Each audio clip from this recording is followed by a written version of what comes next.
Hola a todos, comenzamos aquí una serie de vídeos en los que no vamos a desarrollar una unidad entera, sino algunos aspectos que creo que pueden ser interesantes.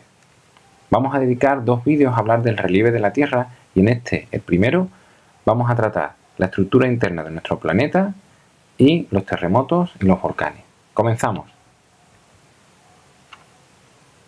Bien, como ya hemos dicho, vamos a empezar hablando sobre la estructura de la Tierra.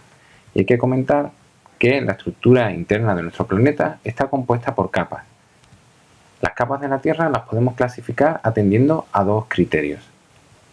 Respecto a su composición química, podemos decir que las capas de la Tierra serían entonces la corteza, que se divide en corteza continental, que es la parte que sobresale del agua, y corteza oceánica, que es la que está bajo los océanos. Ahí podemos ver en el dibujo que tienen una composición distinta. Luego tendríamos el manto, que se divide a su vez en manto superior y manto inferior. Y luego el núcleo, que está formado por níquel y hierro, pero en distintas composiciones. Tendríamos un núcleo externo y un núcleo interno. Respecto a sus propiedades físicas, las capas serían la litosfera, que sería una capa sólida y rígida, y que flota sobre la astenosfera, que es una capa plástica.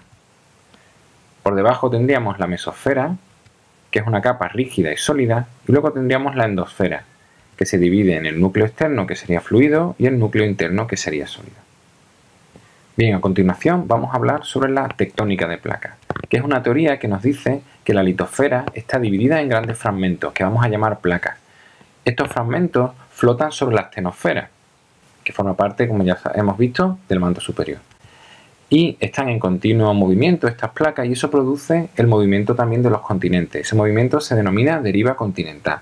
Como podemos ver, los continentes han cambiado de posición a lo largo de millones de años.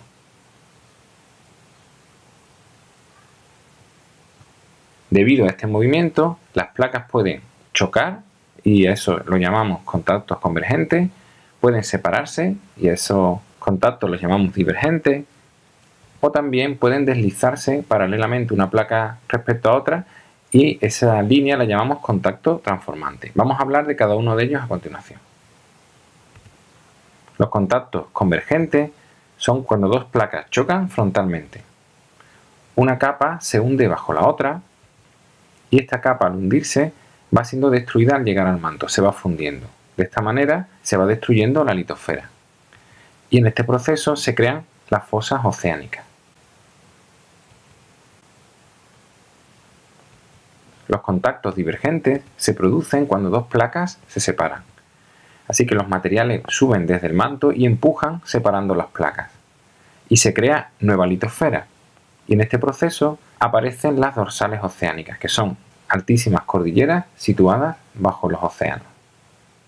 Finalmente podemos hablar de los contactos transformantes, que estas zonas, ahí no vamos a encontrar ni creación ni destrucción de litosfera, ya que las placas se mueven una al lado de la otra rozándose.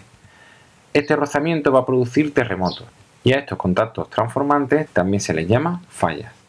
Vamos a hablar ahora de cómo se forma y cómo se modifica el relieve. La formación la vamos a tratar en este vídeo y la modificación del relieve lo veremos en un próximo capítulo. Bien, pues la formación del relieve, hay que comentar que el relieve se forma normalmente por las fuerzas internas de la Tierra, lo que vamos a llamar agentes internos. Los principales agentes internos van a ser, por un lado, la orogénesis, que es el proceso de formación de las montañas, que ocurre cuando chocan las placas, como ya hemos visto. Cuando esto se produce, tenemos la elevación y la deformación de los bloques en la litosfera.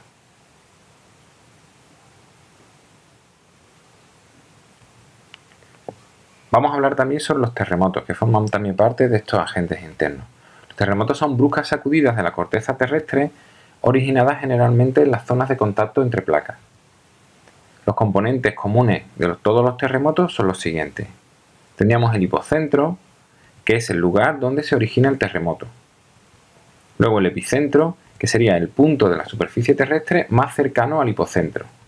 Es el lugar donde cuando se produce el terremoto tenemos la mayor intensidad y la mayor destrucción.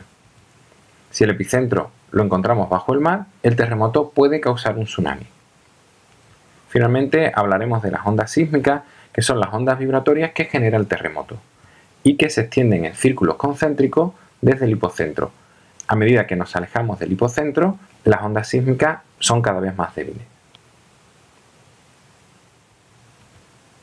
Hablemos finalmente sobre los volcanes, que son grietas en la corteza por donde sale al exterior el magma y gases procedentes del interior de la Tierra.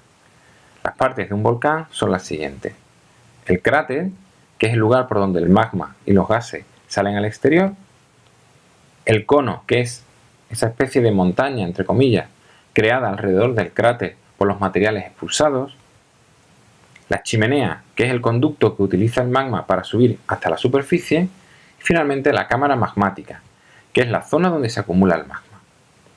Bien, pues hasta aquí este vídeo hablando, como hemos visto, sobre el relieve terrestre. Espero que el vídeo os haya parecido útil y gracias por verlo.